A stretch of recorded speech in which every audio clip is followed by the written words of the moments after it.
Setelah gue melihat gimana kemunculan Loki di keseluruhan Marvel Cinematic Universe, mulai dari film-film Marvel hingga seriesnya sendiri yaitu series Loki, gue ngerasa Loki ini dibikin jadi karakter yang lumayan ironis. Cukup disiksa kayak Peter Parker di komiknya, disiksa oleh gimana penulis-penulisnya itu nulis cerita dia. Gini deh, Loki memang sebelum kematiannya di Infinity War itu memang dirancang jadi karakter yang lovable, karakter antihero yang lumayan disukai orang-orang. Gimana liciknya dia, gimana tricky-nya dia, itu somehow bikin kita invest sama dia. Tapi setelah selesai ceritanya di MCU so far, gue ngerasa kita bisa jauh lebih suka lagi sama dia, khususnya gue.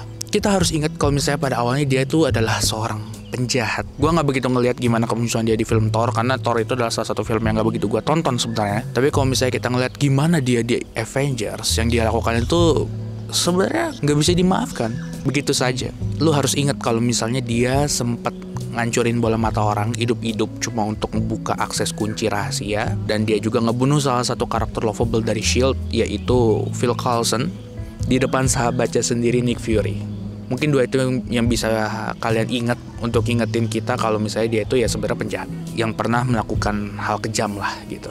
Tapi kita bisa lihat kalau misalnya sebenarnya yang dia lakukan ini ya lumayan sedih juga latar belakangnya. Dia ngelakuin semua itu untuk nguasain Midgard, untuk nguasain bumi. Untuk apa? Ya untuk mendapatkan afirmasi dari ayahnya dan juga dari alam semesta, dari Asgard. Untuk ngebuktiin kalau lihat nih, gue bisa berkuasa. Kalian harus ngelihat gue. Kalian harus takut sama gue. Gue bukan dewa yang bisa diremehin kayak gitu aja. Dan ya, afirmasi itu yang menurut gue adalah cara supaya dia gak kesepian.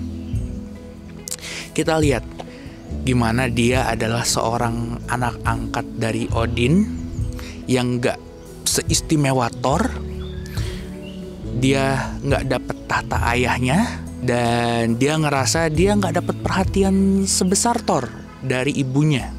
Dan bahkan di dunia nyata kalau misalnya kita ngeliat mitologi Nordik, dan ini juga disinggung di seriesnya, nama-nama yang sering muncul di Nordik itu bukan Loki, melainkan Thor, Odin, dan juga Balder the Brave.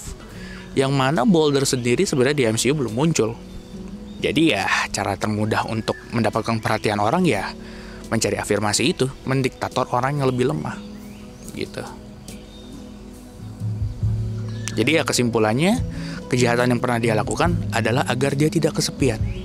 Dan di series Loki, sebelumnya kita ingat dulu kalau misalnya Loki di series ini adalah Loki dari tahun 2012, sebelum dia pada akhirnya akrab bersama dengan abangnya dan juga mendapatkan glorious ending di kematiannya di Infinity War. Dia yang pada awalnya berusaha untuk nggak kesepian dengan mendapatkan afirmasi dari entitas yang lebih rendah, pada akhirnya harus berkecimpung di TVA. TVA pada akhirnya berhasil meluluhkan ego dia. Ya pokoknya singkat cerita di seriesnya itu Loki itu dibikin lebih udah dibikin menjadi orang yang lebih baik menurut gua. Tapi di akhir series ini Loki malah dipaksa untuk menuju kepada satu hal. Kita bisa lihat lah gimana Loki mempertahankan TVA itu ya semata-mata gak mau kehilangan orang-orang di sekitarnya, orang-orang yang mengisi keseharian dia di sana.